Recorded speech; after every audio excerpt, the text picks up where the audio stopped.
Hello there, welcome to Genesis Models. My name is Bob Waldron and welcome to the next step-by-step video that we have here. Now this video is going to be of this beauty just here. It is Revell's the Revell's Phantom FGR.2. This is in 1/48 scale. It is by Revell, but the kit in here is an absolute bargain because it is a Hasegawa kit inside. So really nice. It's only about £30 as well. So for a Hasegawa kit, you cannot grumble. It is available in the Genesis model store. Now with this step by step, we are going to be doing it as an intermediate level. What this basically means is kind of like all the basic teachings are going to be left out, and we're only going to leave in all the intermediate and advanced teachings in this video, just to speed things up a little bit more. And just to make this one a little bit more interesting, we are going to be doing a load of aftermarket parts. We've got resin, photo etch, we've got aftermarket decals as well. We've got things like, we'll go way more detail, but we've got a nice resin cockpit with all that photo etch. We have wheel bays as well. We have some nice exhaust nozzles also, all by Aries. We've then even got some little ones just here. We've got this by Quick Boost, which is like some remove before flight covers, just to make it a little bit more interesting with remove before flight tags and stuff. We've also got some radar warning receivers. I've got to do my research a bit on that, but I just thought you can get it for the FGR2, so I thought I'd get it, but I need to look into that a little bit more. We've even got some FOD covers as well for the Phantom. I don't know if I'm going to use that or not, because it is nice to see down the air intake, but we'll take a look anyway.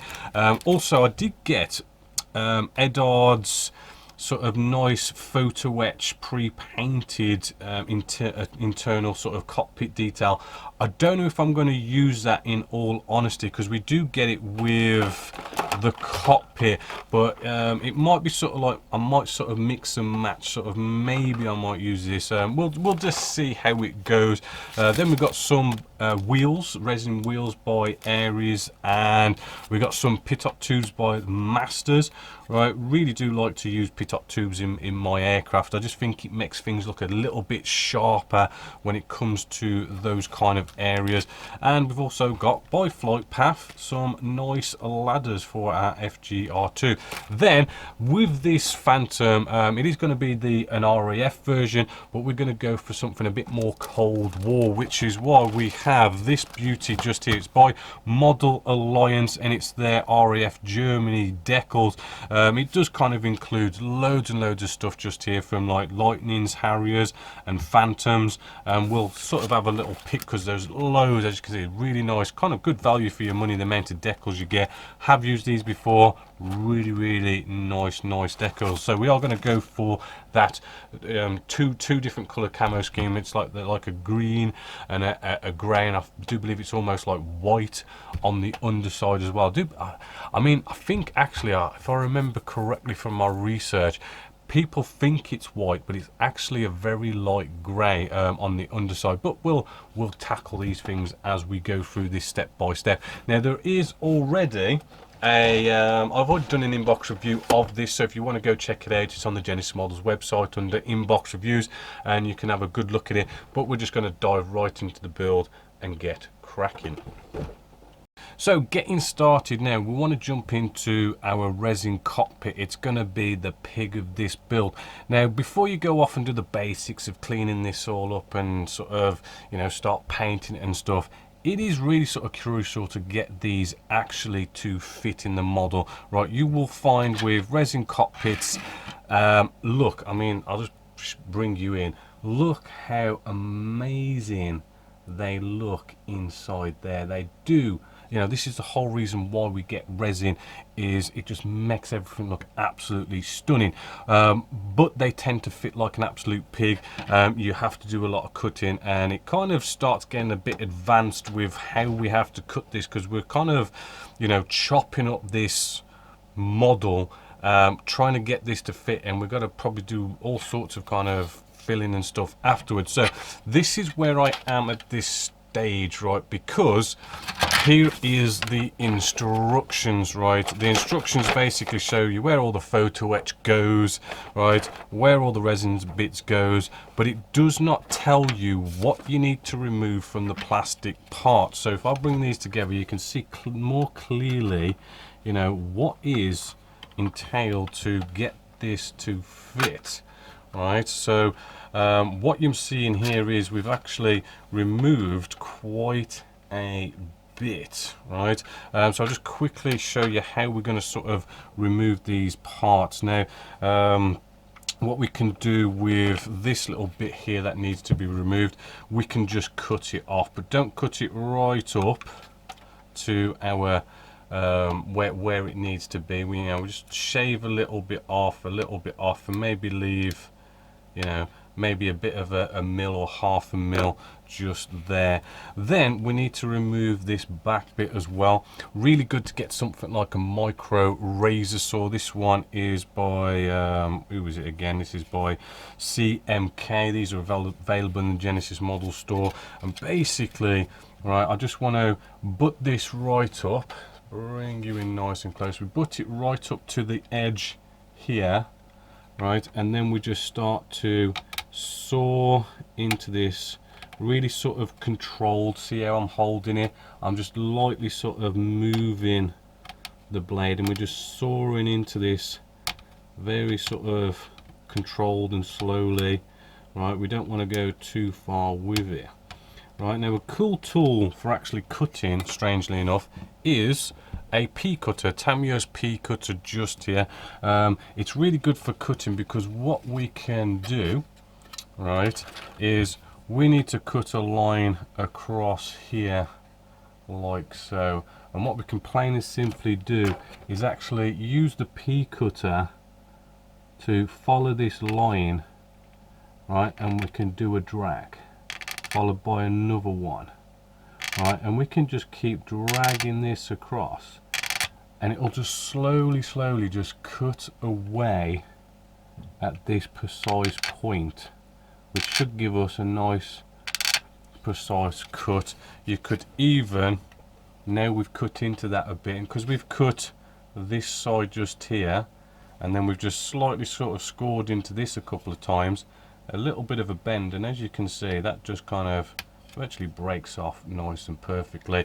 Then, you know, coming in with a blade, we can sort of touch this up, you know, just shave it a little bit like so, or we can just scrape along, and it just neatens up our cut that we've just done.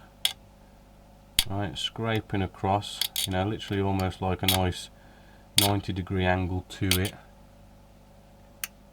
and that should get that, you know, nicely tidied up, which I'll finish a bit off camera. This front end just here, again, this one's a little bit tricky, but I have found good old P cutter. Again, because it's into a nice bit of a recess, the P cutter can follow the recess, right, and we haven't got to worry too much about being precise in a sense, because we can just cut into this recess, and as you can see, it curls up the plastic, and we're just cutting into this like so. And this is still going to leave a pretty big gap, which you will see in a bit, but if we keep on and on and on sort of digging into this, eventually we're going to come through the other side. Right, a little bit tricky when we sort of get around to zoom out a little bit. A bit tricky when we sort of come round to this curve, so it's just holding it tight, like I'm sort of holding it here. We're sort of really holding it tight, right, and then we're just, you know, I mean, you could almost see me actually move the model more than the P cutter going around this corner bit, right. It just makes it a bit more stable and easier to hold and not slip. If you do slip, not a big deal. We're going to be doing a lot of sort of filling and sanding and potentially rescribing areas once we've got the cockpit in, because as I say, it's a little bit more on the advanced side. But yeah, you know, we just follow this around, right, and then it's just a case of just keep doing this. I mean, once you've got around it once, the P cutter does kind of follow its own little recess that we've made, so it gets a bit easier. But we just keep following this around until we end up going pretty much all the way through. Once you've got so deep, you could potentially sort of snapping it should give you a nice clean snap, but that doesn't feel like it is yet. I need to go a little bit deeper on that.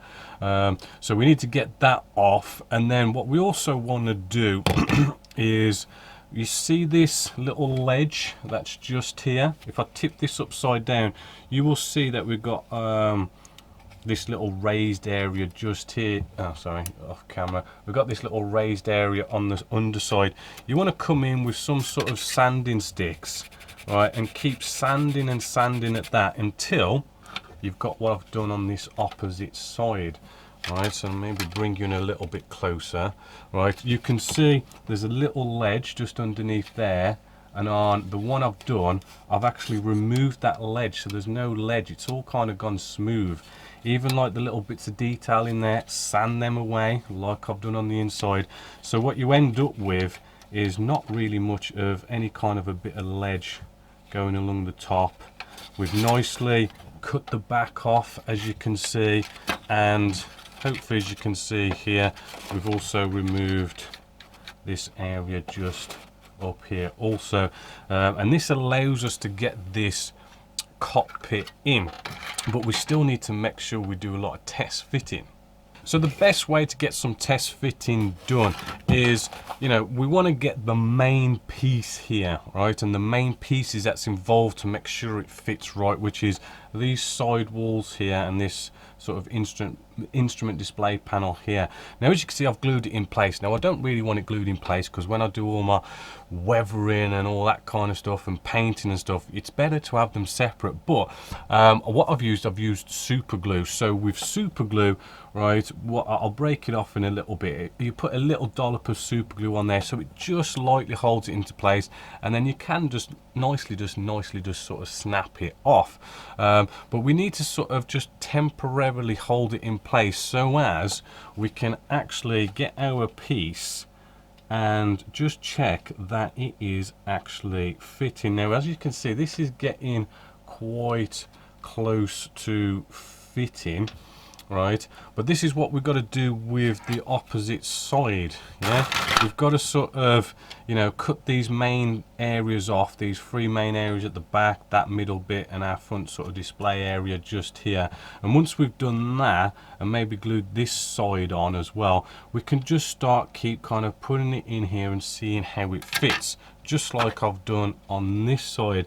Potentially still maybe a little bit of work. I'm sort of feeling a little bit of resistance up here at the where our instrument display panel is going to be, as I can feel it, and we might need to sort of maybe trim the instrument display panel a bit. But this is the things you've got to do, is it's a lot of, as you work yourself around and you sand and cut those areas, it's just constantly bringing it back in. I mean, I'm maybe feeling a little bit at the top here, so it's just a case of, you know, we come in, we sand a little bit more.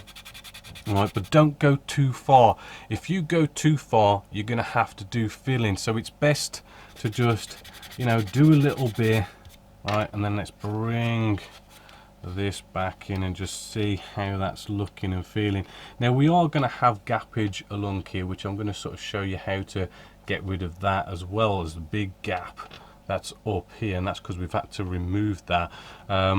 But we're going to be, you know, doing all that later on. It's just kind of getting it to generally fit and then trying to bring the two halves together and making sure it all nicely fits, which is a little tip, right? I've sort of almost got there with this side. So what you want to do also is maybe get some pegs, right?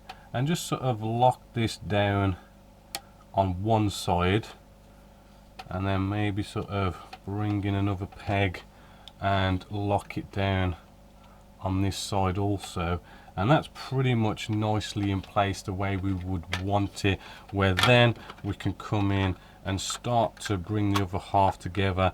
And it's all about getting it to look as though it's going to fit nicely as possible. There is going to be gappages, but then we can sort them out later. But we want to kind of try and get that general fit.